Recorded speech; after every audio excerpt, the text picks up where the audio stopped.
Hey, welcome back. Happy Friday, everyone.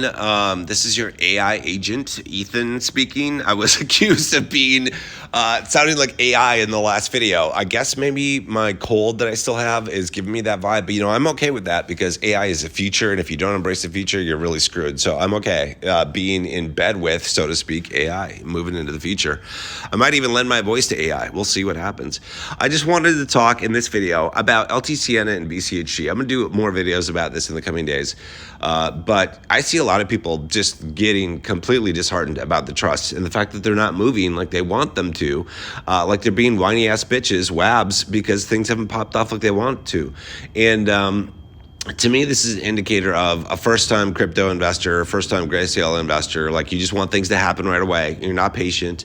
I'm going to do a video. I talk about mindset and getting wealthy, and you got to be patient. And I'm personally kind of glad that these trusts have waited basically until we roll over into a new tax year before they start popping off. It gives you benefits. Like, you can get last-minute money into a Roth IRA for yourself or your kid, or a SEP, or a traditional IRA, or a UTMA account for your kid right away in January before things hopefully have popped off. Hopefully we get a few more days to help them out and help you out in the future. So count your lucky stars in many ways that these things have not popped off yet. But let's just take a look at the 5-year. It's not completely 5-year, but a multi-year look at LTCN and where we're sitting at right now. I just, people are like, all these trusts are like, if you look at comments on Caesar's channel, like in his videos, people are just being dickheads in a lot of ways. And they're being whiny ass bitches, right? They're like, oh, somebody's going to sue Grayscale because they need to get their shit together. Grayscale has nothing to fucking do with it whatsoever, folks, at all. They offered an investment product. They're not in charge of the price. The market is. That's you, me, and everybody else who's invested in these trusts. Grayscale is their hands free. I don't think there's a hidden hand like driving prices like some people think. I don't think there's, maybe there is, I don't know. There are a lot of conspiracies that could turn out to be true, but I don't think this is one of them. Okay, so let's just take a look at these shitty ass trusts that some people think are so shitty and see how they've done. I talked about in the last video, the last two videos I put out last night, like what you could do potentially for returns if you got in the depths of the bear market. I just want to take a look and see what we could have gotten if we'd gotten in the depths of the bear market in LTCN and BCHG, where we're at right now, even though things haven't taken off. Let's check this out. So, and this is going to be super accurate. I'm just kind of hunting and pecking right now. Okay, so I see LTCN at one point, I saw like a $2.10 mark at some point, but like, let's just say that we're under 250 right there. Let's just say 250, about like if you had gotten in here, towards the end of 2022 and you got in at the depths of the bear market, you're looking at right now you're sitting at like a 5.5x return on your LTCN holdings. Now, not everybody got in, obviously, in the depths of the bear market. We all wish we probably did. I wish I did. But if you did, right now the trusts, even though things have not popped off, have done like a 5.5x from the bottom. Not bad. Let's take a look at BCHG. It's even better for this. So let's take a look at BCHG real quick.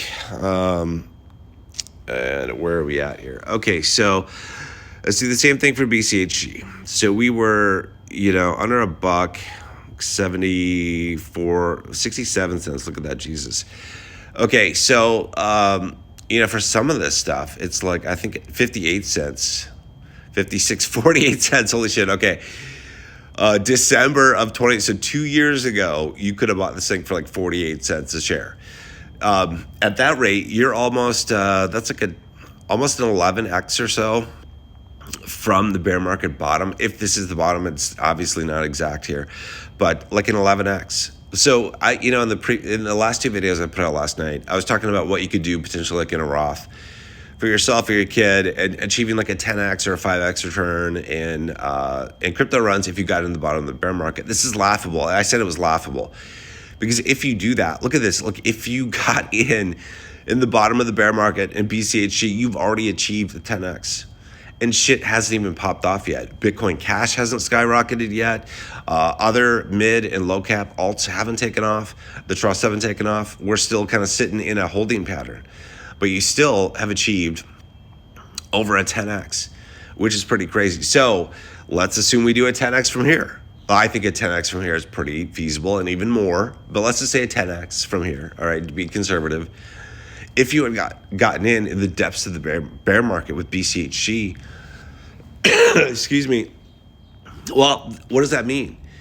That means that theoretically you could have gotten a 100x return. This all depends upon timing, folks. We never know where the bottom of the bear market is. Most people, by the way, are scared as shit of crypto in the bear market. That's why it's called the bear market. People are like, they're scared of bears. They don't want to invest in the depths when it's boring as shit. They want to invest in Nvidia and Apple and Tesla and dividend ETFs and all this shit. Okay, but this shows you that if you are willing to be patient, and if you are willing to do the best you can to look at prices and go, you know what? Everybody's depressed about crypto. Everybody has left it for dead. It's not going to do anything. Now's the time to get in. That's when you get in. You do not FOMO in. You know, the first timers do this, and actually more than first timers do this. Everybody does this. Everybody wants to, because when things are taking off, you're like, oh my God, this is the last chance to get in. But if you get in at the depths of the bear market, you've already achieved like an 11x on BCHG, and if BCHG does the 10x from here, which I think it's super easy to do. I think it's very easy to do. We're going to find out. Then you could have gotten 100x if you got everything in the depths of the bear market. Now I'm going to do the best I can to get in the depths of the next bear market. When that happens, I don't know. I mean, it depends on when the cycle ends. It could be the end of 2026. Could be. Or beginning of 2027, but that's probably when I'm going to be getting in. And if you're smart, a smart crypto investor in native crypto or Grayscale or crypto related stocks like Coinbase or MicroStrategy, same shit applies there. That's where you're going to be wanting to look to get in. And up until that point, maybe you'll be in assets like dividend ETFs or growth stocks or whatever. And it might be hard to pull away and go into a quote unquote dead investment, but that's when you want to get in. Because right now, like I said, like LTCN, you've got over a 5x return in a 2-year period, which is not bad. I mean, try to get that in a Microsoft, Apple, a Tesla in a 2-year period. It hasn't happened, right? Or an index fund, for God's sake, or even a high yield dividend ETFs. With 100% yield, you cannot get a 5x return in a 2-year period. It doesn't happen. But right now you have, if you got in the depths of the bear market. So just as an investor, learn from the past, and next cycle, if you want to get into these things again, or MicroStrategy, Coinbase, crypto related stocks, or native crypto, get in while everything is dead and prices are going down and people are depressed and they're like, it's never going to come back, because this is when you get the best return.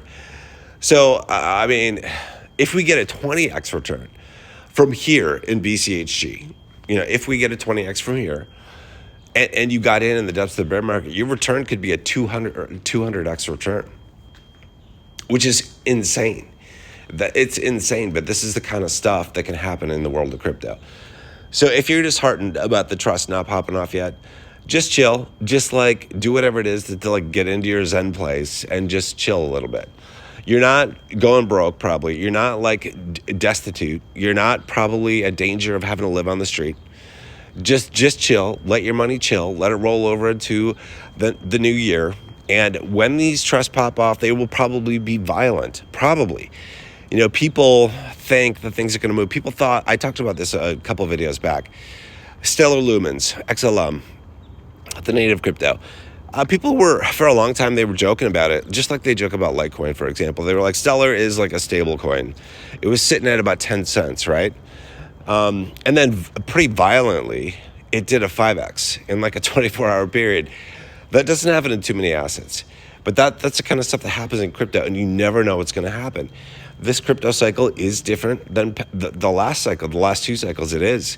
And this is a lesson for me and everybody in crypto, that just because things have happened a certain way in previous cycles does not mean they're going to repeat in even a similar fashion for this cycle. We're going to find out what happens in this cycle. I'm going to talk about this cycle and what I think might happen in a separate video, but I just wanted to do this and just show that the trust, even though there are some whiners out there, the whiny ass bitches, the wabs that I've talked about before, who are like, this sucks, the trusts aren't moving. I had somebody post a comment on one of my recent videos. They're like, I hope you post an apology video or delete your channel for shilling these dead trusts that aren't moving. And I was like, okay, well, it's for people like that, there's nothing keeping them in the trust. Like if you are in an investment of any kind, LTCN, BCHG, any trust, any MicroStrategy, if you're not happy with Tesla, Nvidia, why don't you just sell it and go to a better investment? In your opinion, just go. I mean, nobody is like holding you hostage. This is what I don't get. This is like it's a victim mentality, and I've realized like in the world, this is getting into mindset shit. In the world, if you just can come to the acceptance of the fact that a good portion of this world is either flat out fucking stupid, or they are just they're just not nice people, then you're good. Just adjust your life accordingly, and your life can be better. If you just make the assumption that people are either stupid, or they're just like they've got some nefarious, like they're not good people. And if you do that, you can just take advantage of the situation. You're like, okay, stupid people are going to sell their shares of trust. If I'm smart, I'm gonna buy them. Stupid people are gonna sell their native crypto right before the bull run. Okay, I'll buy them. You know what I mean? Just realize that people are stupid, and you can benefit. And there's nothing wrong with that. That's being the smart investor. So I'm gonna have to do more talks about this. This is some funny stuff. Anyway, I'm gonna leave it here. As you can hear, I'm still getting over a cold. I'll still do a video though. I do like the fact that somebody said I sound like AI. I take that as a serious compliment. AI is a future, like I said, and I always learn something new every year. I try to, as an investor. I will do a wrap-up video about things I've learned this past year as an investor and a YouTuber, and I'll share that with you guys in the next few days. All right, I'm gonna leave it here. Hope you guys are having a wonderful Friday, and I'll catch you soon in the next video. Take care.